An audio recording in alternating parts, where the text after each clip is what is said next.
Hindi pa rin hawak ng Senado ang computer ni dating Bulacan DPWH Assistant District Engineer Bryce Hernandez. Ayon kay Senador Panfilo Ping Lacson, naiwan raw kasi ni Hernandez ang mismong computer sa kanilang bahay. All of a sudden, si Bryce Hernandez, para nagbago ng isip, teka muna, magtanong muna ako sa lawyer. So parang, so na-hold on. So ginawa nung usa, sinil na lang nila para hindi matamper. Ang computer na ito, ang posibleng naglalaman ng mga ebidensya ni Hernandez laban sa mga sangkot sa anomalya ng flood control project lalo na sa Bulacan. Ayon pa kay Senator Lacson, kinakausap na nila ang kampo ni Hernandez para makuha ang mismong computer. Ngayon, we're discussing with the lawyer and Bryce himself kung pwedeng balikan para i-retrieve. Kasi kung ibang agency ang kukuha doon, either i-search warrant nila yon or isupinan nila si Bryce Hernandez. Pero ayon mismo kay Hernandez, hindi na niya ito-turn over sa Senado ang kanyang computer. Ito ay sa kabila ng ilang beses na pagpayag kay Hernandez na makalabas mula sa kanyang detention facility para makahanap ng ebidensya.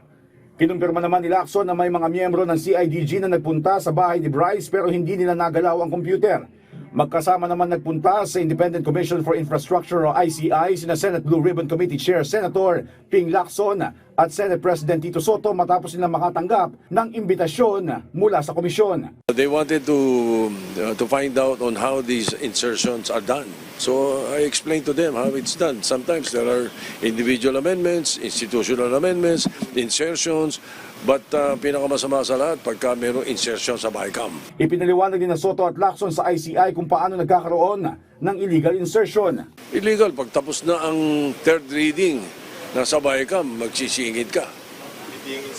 Mga illegal insertion dyan. I submitted 2 folders, another 11 folders sa mga attachments. So there's a wealth of information doon sa binigay ko mga folders. Andun talaga. Nanindigan din ng Senado, natutulong sila sa investigasyon ng ICI. Sa kabila nito, mariing kinundina ng ICI ang kumakalat na ulat na tila may nagtatamper o sumisira sa mga dokumento ng DPWH. Ayon sa ICI, naniniwala sila na ang mga dokumento may kaugnayan sa Public Works ay pagmamay-ari ng publiko. At para sa Senado at ICI, isang krimen ang sinumang gugulo at sisira ng mga ebidensya laban sa mga korap na individual at opisyal. That's criminal, no? Kasi these are official records, parang justification, parang clearing instruments, di ba? And when you destroy, you're destroying the records para hindi matrace yung kalokohan nila. Joshua Garcia, para sa Pambansang TV, sa Bagong Pilipinas.